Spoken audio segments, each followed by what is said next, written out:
Allah. Ya ayyuhalladzina amanu ittaqullah.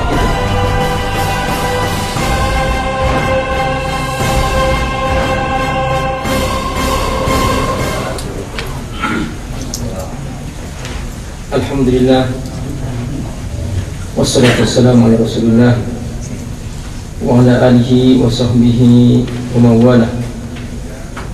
Ashhadu an la ilaha illallah wahdahu la syarika lah, wa ashhadu anna Muhammadan abduhu wa rasuluh. Allahumma shalli ala Muhammad wa ala alihi wa sahbihi ajma'in, wa ba'du. Bapak Ibu rahimakumullah, kita akan melanjutkan kajian tafsir surah Al-Qalam. Dan pada pertemuan yang lalu kita telah menyelesaikan sampai ayat 33, dan hari ini insyaallah kita akan membahas ayat 34 dan selanjutnya. Mohon masing-masing mendengarkan dengan khusyuk. Saya akan bacakan beberapa ayat dari surah Al-Qalam ayat 34 dan sesudahnya. A'udzu billahi minasy syaithanir rajim. Bismillahirrahmanirrahim.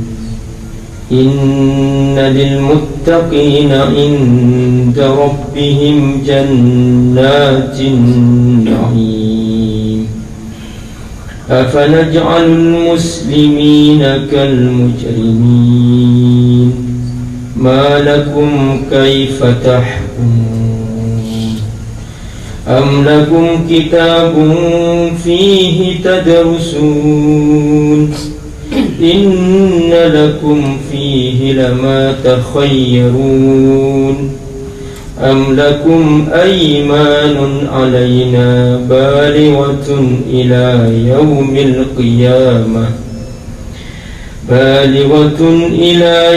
القيامة إن لكم لما تحكمون سلهم أيهم بذلك زعيم أم لهم شركاء فليأتوا بشركائهم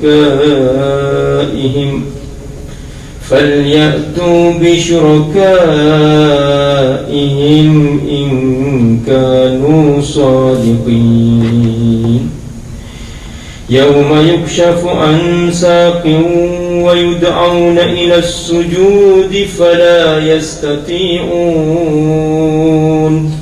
خاشعة أبصارهم ترهقهم ذلة وقد كانوا يدعون إلى السجود وهم سالمون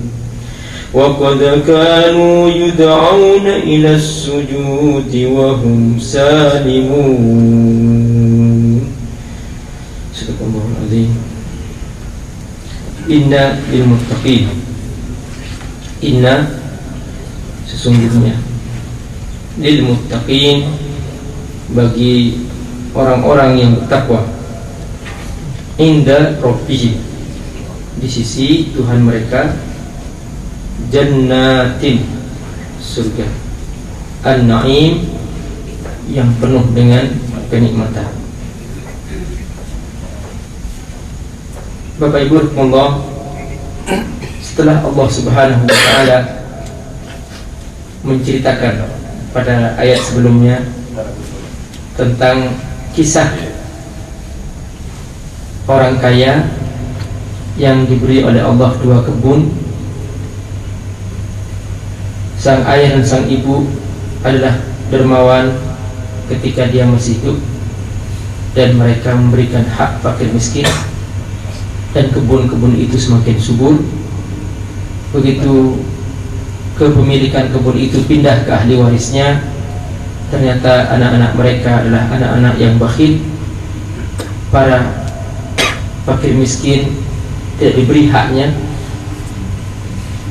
Lalu kemudian seketika Allah Subhanahu wa taala menghanguskan kebun itu. Ini kisah berakhirnya sang pemilik kebun yang bakhil. Jadi dalam sejarah Allah tidak pernah bercerita tentang orang bangkrut karena mereka selalu memberi, tapi Allah bercerita orang bangkrut karena mereka bakhil dan kikir. Maka tidak ada ruginya orang memberi, bahkan justru seseorang ketika dia bakhil justru semakin dia celaka. Lalu kemudian setelah itu Allah ceritakan bahwa mereka telah bertobat. Mereka minta ampun kepada Allah Subhanahu wa taala.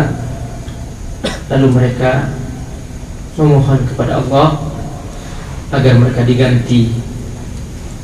Asa rabbuna ayyubtilana khairam minha inna ila rabbina raghibun. Lalu Allah menegaskan kadzalikal adzab. Demikianlah cara Allah Subhanahu wa taala mengadab. Wala adzabul akhirati akbar law kanu ya'lamun. Dan sungguh itu baru di dunia, kata Allah. Itu baru azab dunia. Kalau dibandingkan dengan azab di akhirat, maka itu tidak ada apa-apanya. Nah, setelah Allah menceritakan tentang kisah satu kaum, satu keluarga yang diadab oleh Allah SWT, seketika kemudian Allah menceritakan tentang orang-orang bertakwa di surga.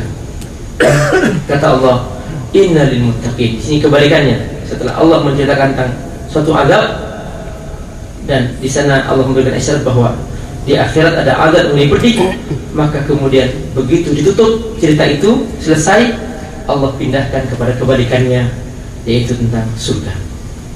Inna lil muttaqin, kata Allah, sesungguhnya orang bertakwa inda rabbihim, di sisi Tuhan mereka, jannatin na'im, surga yang penuh dengan kenikmatan. Di sini ada kata inna yang artinya penegasan. Kalau yang berbicara dengan penuh ketegasan adalah Allah, maka ini bukan informasi biasa. Ini informasi yang pasti terjadi, karena Allah menjamin. Dalam kata inna ada makna keseriusan, dalam kata inna ada makna kepastian, dalam kata inna ada makna garansi dan jaminan bahwa Allah menjamin surga bagi mereka yang bertakwa.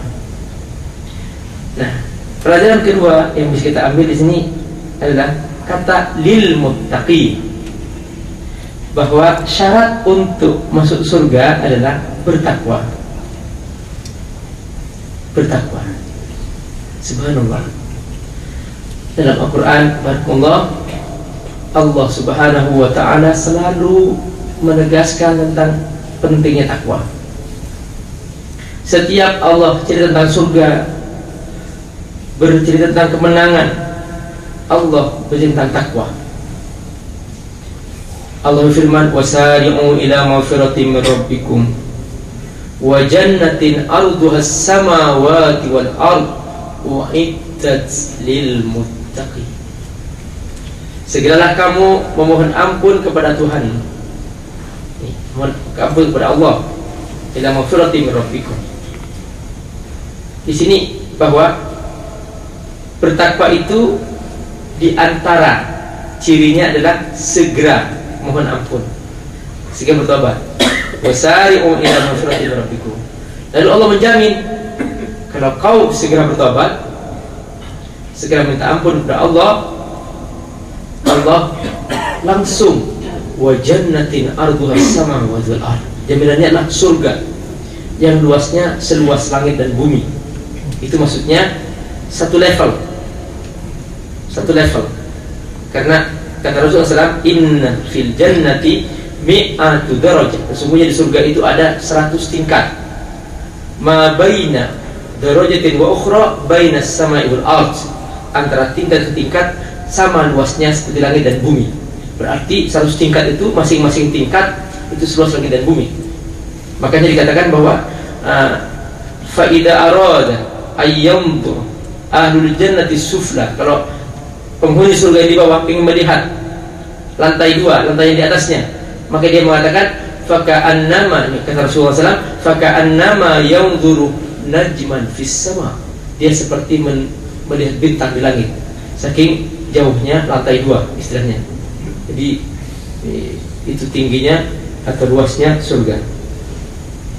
Nah, Allah SWT menyebutkan bahwa ini untuk orang bertakwa, innal muttaqin wal aqibatu lil muttaqin, kemenangan itu untuk orang bertakwa.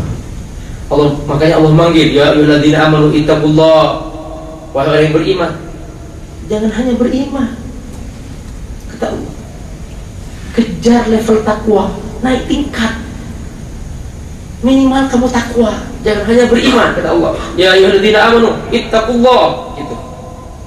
Jadi segera kejar ke level takwa, karena kalau seseorang hanya di level iman, dia masih akan sibuk dengan dosa-dosa. Makanya banyak orang mukmin berzina, orang mukmin berbuat maksiat, dosa, korupsi, biasa. Coba kalau Pak dengarkan pengadilan, hampir setiap hari, saudara fulan bin fulan, koruptor, satu namanya agamanya Islam, gitu. Ternyata disebutkan. Coba dengarkan kalau ada laporan dari para pengacara tentang orang yang koruptor, itu agamanya Islam, agamanya Islam. Kenapa? Karena ketika di level iman saja tidak bertakwa, maka akan terus sibuk dengan dosa-dosa. Di situ konteksnya bahwa bertakwalah kepada Allah SWT. Itulah mengapa tema takwa ini menjadi penting, dan bahkan ringkasan pokok Al-Quran itu hanya mengajak bertakwa kepada Allah SWT. Di situ konteksnya. Ketika datang orang-orang Badui, qalatil a'rabu amanna, orang Badui itu berkata, aku telah beriman, aku telah beriman. Langsung Allah perintahkan, qul lam tu'minu, Muhammad bilang, belum, kamu belum mencapai level iman, belum, walakin qulu aslamna, kamu baru mencapai level Islam, berislam. Artinya ketika baru masuk, dia masih belum, berarti ada tingkatan-tingkatannya dalam berislam, beriman. Jadi, ketika seorang baru belajar Islam, baru berislam, nah, naik level sedikit, semakin patuh kepada Allah, level iman, lebih tinggi lagi bertakwa. Makanya dikatakan, ya ayyuhalladzina amanu, wahai orang yang di level iman, ittaqullah, naik tingkat lagi kamu sampai mencapai level takwa. Karena ketika level takwa ini sudah level aman, dia akan terjauh dari dosa, akan terjaga dari dosa, akan lebih bersungguh-sungguh mentaati Allah SWT. Ibadahnya akan semakin rapi dan sebagainya. Di situ konteksnya. Betapa luar biasa hakikat takwa. Kata Allah, innal muttaqina inda rabbihim jannatin na'im. Makanya dalam surat An-Naba juga Allah firman, innal muttaqina mafaza, sungguhnya bagi orang bertakwa kemenangan. Ada yang bertanya, takwa itu apa? Ini ternyata pertanyaan, bukan hanya kita yang bertanya, karena kita seringkali mendengar kata takwa. Ternyata yang bertanya itu juga para sahabat. Dan justru seorang yang alim, yang faqih, Umar bin Khattab radhiyallahu anhu, dia tidak segan, tidak merasa malu bertanya kepada sahabatnya, ma huwa taqwa? Apa itu takwa? Dia datang kepada Ubay bin Ka'ab. Ya Ubay, wahai Ubay, kata Umar, ma huwa taqwa? Tolong jelaskan kepadaku, takwa itu apa sebenarnya? Lalu kemudian Ubay tidak menjawab secara definitif dalam arti pengertiannya, tapi dia lebih kepada demonstratif. Lalu bertanya, ya Umar, hal sarakta tariqan dha syauq, pernahkah kau melewati sebuah jalan yang berduri? Lalu kemudian Umar menjawab, "Na'am, aku pernah." Madza sunat? Apa kau berbuat? Faqala Umar menjawab, "Hadartu wa hadartu." Aku singkirkan duri, aku jinjingkan kaki, aku menghindar, jangan sampai duri itu menggores tubuhku. Umar berhati-hati, kaki dijinjing, berjalan. Ubay langsung berkata, "Dzalika taqwa ya Umar." Itu dia takwa Umar, itu dia takwa. Ketika kamu berhati-hati dari duri, jangan sampai menggores tubuh, itu takwa. Ketika kamu berhati-hati, jangan sampai matamu melihat yang Allah haramkan, jangan sampai tanganmu menyentuh apa yang Allah haramkan, jangan sampai kakimu melangkah ke tempat yang Allah haramkan, jangan sampai kamu mengabaikan Allah, jangan sampai kamu terlambat ibadah kamu, terlambat beramal soleh, semua itu takwa, kehati-hatian, totalitas dalam segala hal. Itu takwa. Seperti kamu menghindar dari duri. Subhanallah. Perumpamaan yang sangat luar biasa dari Ubay bin Ka'ab menunjukkan bahwa ternyata takwa itu adalah totalitas, kehati-hatian dalam segala hal. Jangan sampai ada barang haram atau sesuatu yang haram atau sesuatu yang Allah tidak suka. Katakanlah melambat-lambatkan sholat atau ya abai kepada Al-Quran, seakan-akan tidak butuh Quran. Itu termasuk bagian daripada hakikat bahwa ketika seorang seperti itu, maka sudah itu mencapai takwa. Takwa itu adalah kehati-hatian. Bagaimana Rasulullah SAW dan sahabat-sahabatnya ketika diperintahkan oleh Allah bangun malam, qumil laila illa qalila, dikatakan yataqallabu sahaba, para sahabat tidak bisa tidur. Tatajafa junubuhum 'anil madaji yad'u rabbahum khaufan wa tama'an. Lambung mereka jauh di tempat tidur mereka. Mereka berdiri, tidur sedikit sebentar, bangun lagi, takut tidak kebagian salat malam. Tidurnya tidak merasa enak, takut tidak kebagian salat tahajud, takut tertidur. Hatta tawarabat al-julahum, seperti dikatakan ada yang berdiri sampai bengkak kaki mereka. Subhanallah. Padahal di siang hari mereka ada yang pergi berdakwah, ada yang pergi mencari nafkah, ada yang pergi berjihad dan sebagainya. Semua itu di malam hari, tidak menggoda mereka untuk sholat tahajud dan sebagainya. Kehati-hatian luar biasa membuat mereka takut kepada Allah SWT. Abu Bakar As-Siddiq radhiyallahu anhu suatu hari dikasih makanan oleh salah seorang sahabatnya, terus dia makan. Setelah dia makan, lalu berkata sahabatnya, ya Abu Bakar, wahai Abu Bakar, atadri, tahukah kamu, min aina dzalika ta'am, dari mana aku dapat makanan itu? Kalau Abu Bakar, la adri, aku tidak tahu. Kuntu kahinan, aku dulu seorang dukun. Fakta sabtu minhu malan, aku dapat rezeki, aku dapat harta dari mendukun itu. Dulu masih aku belum masuk Islam, aku mendukun, aku dapat rezeki itu, aku dapat harta itu. Lalu fashtaritu ta'am, aku beli makanan itu, aku berikan kepada kamu. Abu Bakar berteriak, waihak, kenapa kamu tidak cerita saya tadi? Langsung Abu Bakar Siddiq memasukkan jari-jarinya, fa'adkhala asabi'ahu, dia masukkan jari-jarinya ke kerongkongannya sampai dia memuntah kembali semua makanan yang tadi dimakan keluar lagi. Saking takutnya kepada Allah Subhanahu wa ta'ala, takwa. Subhanallah. Begitulah takwa kepada Allah Subhanahu wa ta'ala. Kehati-hatian, kesungguhan dalam mentaati Allah SWT. Inna lil muttaqina inda rabbihim. Makanya langsung bagi orang seperti ini jannatin na'im. Jannat. Allah tidak berfirman jannah jamak, jannatin na'im, surga. Subhanallah. Berarti nanti ketika seorang beriman masuk surga, mudah-mudahan kita semua surga insyaallah. Amin. Nih, ketika seorang yang beriman masuk surga, ketika seorang bertakwa masuk surga, di surga itu banyak ruangan-ruangan jannat. Subhanallah. Kata Rasulullah SAW, inna fil jannati la ghurafa, sesungguhnya di surga itu ada ruangan VIP, ruangan khusus. Yura min dakhiliha kharijah, dari dalam nampak luarnya. Wa min kharijiha dakhilah, dari luar nampak dalamnya. Subhanallah. Ruangan transparan seperti kaca, bukan kaca. Subhanallah, ruangan khusus spesial. Sahabat bertanya, ya Rasulullah, liman hadhil ghuraf, untuk siapa ruangan VIP ini, untuk siapa ruangan khusus ini? Faqala Rasulullah, Rasul menjawab, liman at'amat tu'am, bagi orang yang suka memberikan makanan kepada orang-orang lapar. Yang kedua, liman alanal kalam, bagi orang yang selalu berkata lembut. Wahai kaum bapak, hati-hati jangan sampai istri diomelin, dikata-katain kasar. Perhatikan di sini bahwa liman alanal kalam, yang selalu berkata lembut, tidak menyakitkan hati orang lain. Wahai para bos, para direktur, para atasan, jangan sampai bawahannya dikata-katain kasar, direndahkan. Perhatikan, liman alanal kalam, bagi orang yang berkata-kata lembut.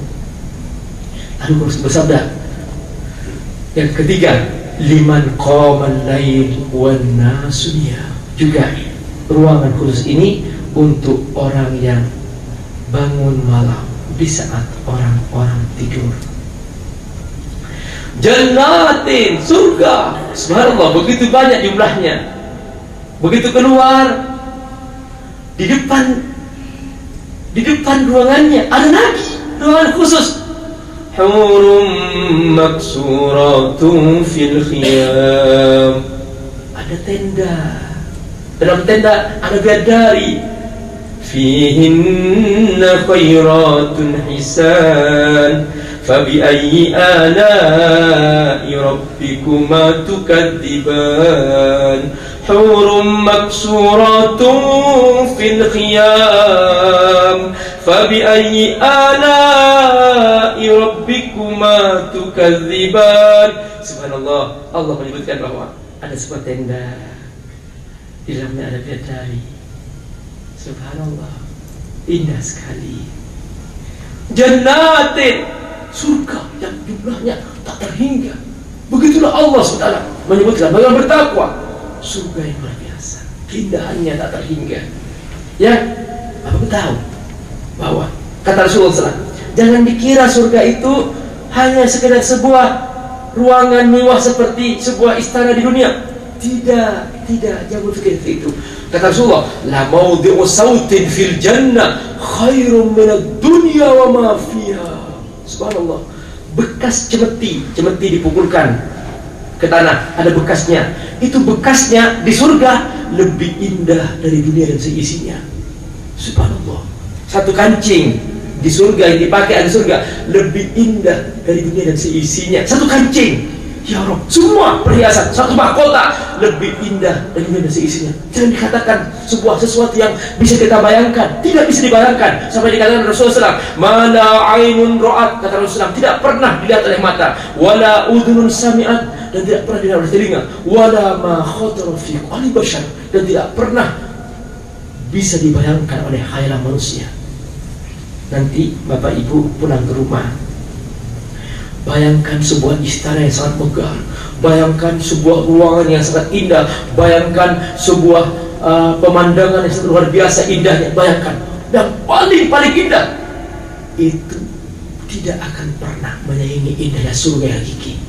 Makanya dikatakan wala ma khatara fi qalbi bashar, belum pernah bisa dihayalkan oleh manusia. Itulah indahnya surga. Subhanallah, barakallah.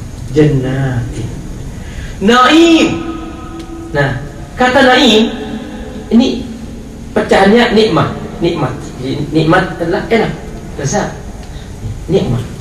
Nah, tapi karena kenikmatan ini tidak pernah putus, nikmat tidak pernah berhenti, kesenangan tidak pernah putus, maka dikatakan naim. Di dunia tidak bisa dibandingkan dengan surga. Coba Bapak Ibu diamlah di sebuah villa yang sangat indah, dengan air gemericik, dengan pohonan yang begitu menjulang ke langit, dan ditandai dengan pohon-pohon cemara dan salju yang sedang turun. Silahkan. Tapi Bapak Ibu, lama-kelamaan akan bosan. Kalau hanya kerjanya di sana tidur, makan, nanti lama bosan, pusing. Dunia bukan tempat selama-lamanya, tidak bisa memberikan kenyamanan selamanya. Tapi di surga, naim, tidak pernah terputus nikmat-nikmatnya. Nikmat terus-menerus mengalir, tidak pernah putus, dan tidak pernah bosan. Tidak pernah Allah bosan. Allah memberikan kebosanan dalam jiwa, Allah cabut rasa bosannya. Makanya selalu indah dan selalu bahagia. Jannatul naim. Di sini bermacam-macam nikmat. Nikmatun lil jasad, kenikmatan secara fisik.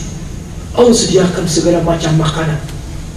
Kalau di dunia kita makan, lama-lama kita kenyang. Ketika kita kenyang, kita bosan. Begitu kita bosan, kita capek. Belum lagi kalau kita kenyangan, sakit perut, kemudian buang air, capek dunia. Di akhirat tidak. Di sana tidak ada toilet, karena tidak ada orang buang air. Kita makan, tapi sistemnya berbeda sudah. Tidak ada orang kentut, tidak ada di sana. Tidak ada orang yang mau buang air, tidak ada. Semuanya lezat, kenikmatan tak terhingga. Di dunia kalau kita mau makan yang enak, kita harus ke pasar dulu, kita belanja dulu. Sekalipun kita diantar pakai mobil yang enak, ini malah capek semuanya. Kita harus belanja dulu. Di sana tidak. Apa yang kita inginkan sebelum kita berucap langsung datang seketika di depan kita. Kata Rasulullah SAW, ada seseorang, dia melihat burung terbang di atasnya. Dia teringat bahwa aku dulu suka daging burung. Begitu, belum dia berkata, baru suka, ingin makan burung itu, langsung ketika burung itu jatuh, sudah jadi masakan di depannya. Subhanallah, sudah tinggal makan.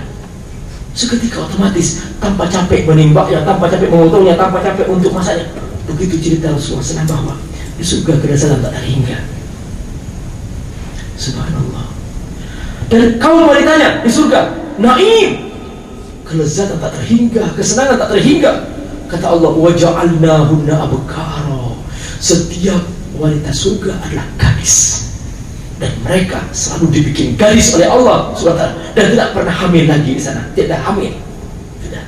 Jadi kaum ibu, dia sudah tidak hamil lagi, tidak capek rasa hamil.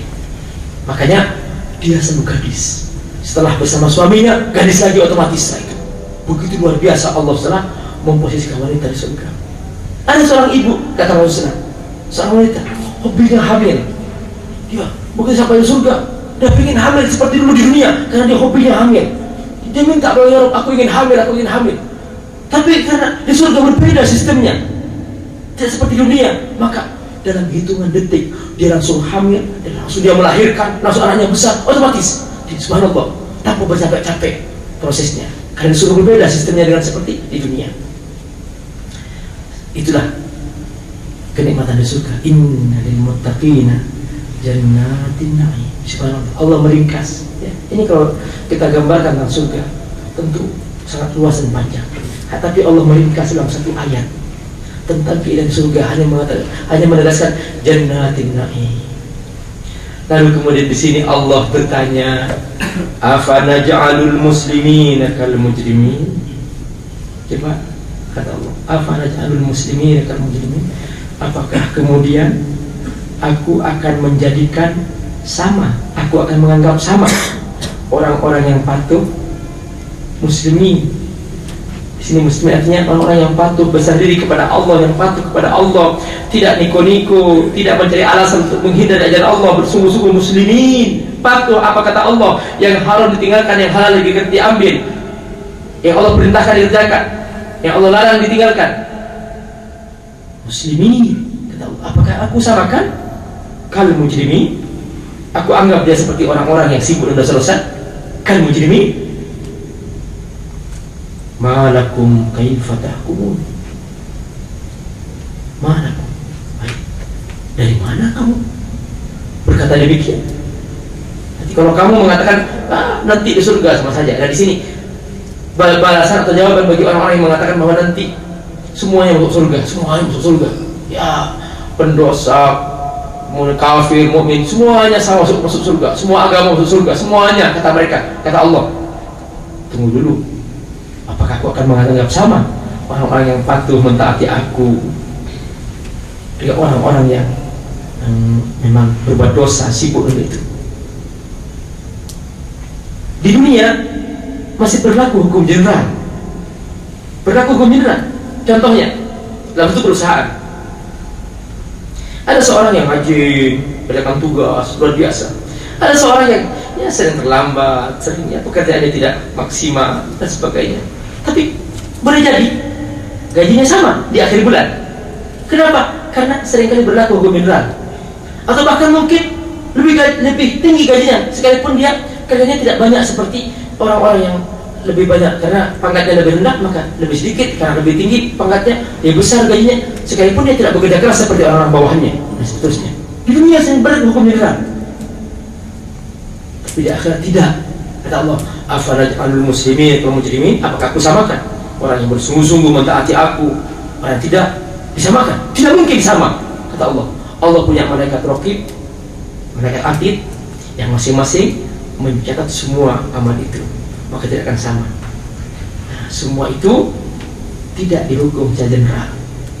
Makanya masing-masing nanti akan bertanggung jawab pada sisi Allah Subhanahu wa taala. Karena banyak orang salah paham, yang penting Islam ya nanti sama-sama yang penting muslim lah gitu. Terserah nanti setelah itu kita patuh tidak, udah itu urusan masing-masing. Dan seterusnya yang kita penting muslim, kita masuk surga nanti juga berhubung ada perhitungannya di sisi Allah Subhanahu wa taala. Jangan asal-asalan dalam kita melaksanakan ajaran Allah Subhanahu wa taala. Kata Allah, "Malakum kaifa tahkumun?" Kalau kamu mengatakan demikian, dari mana itu?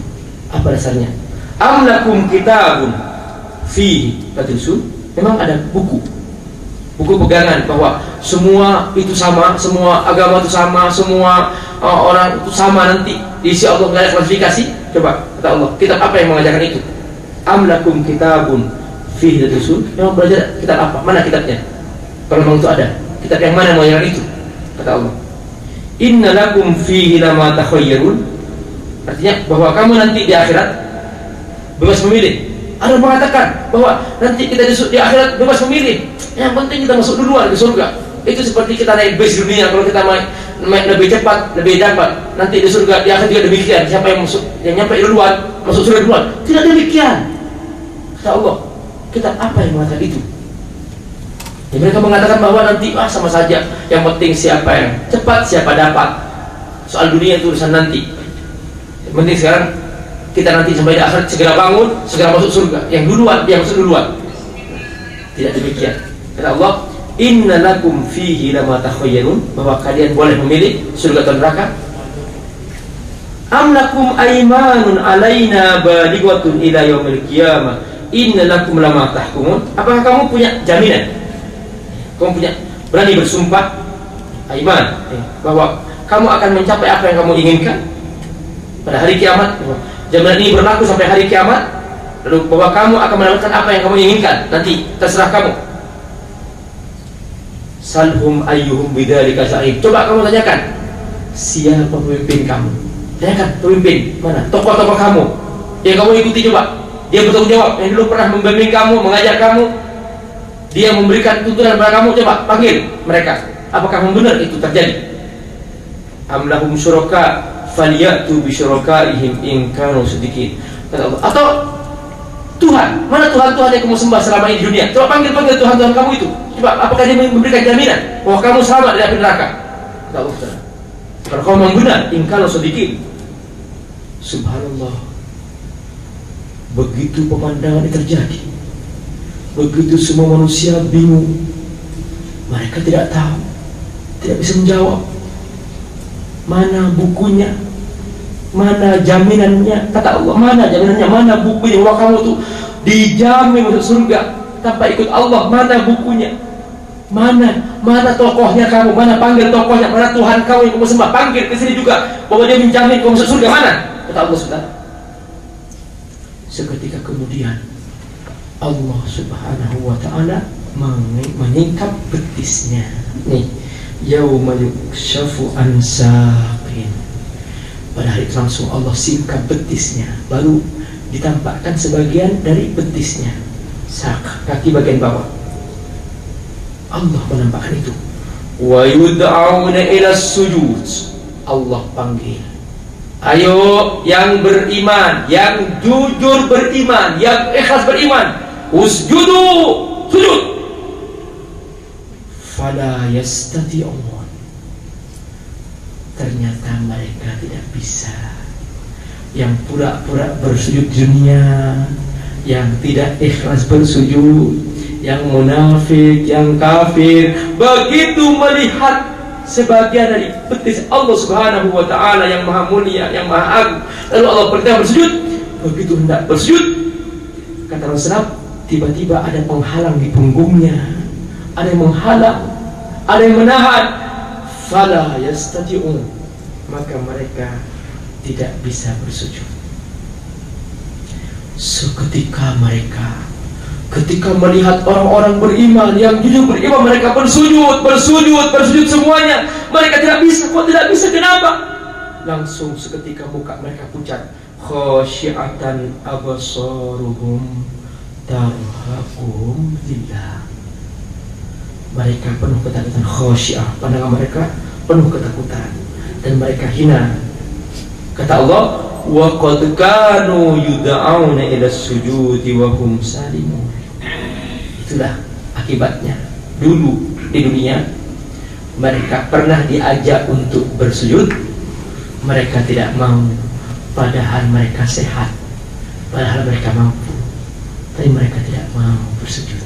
Maka hakikat sujud bukan sebuah kepura-puraan.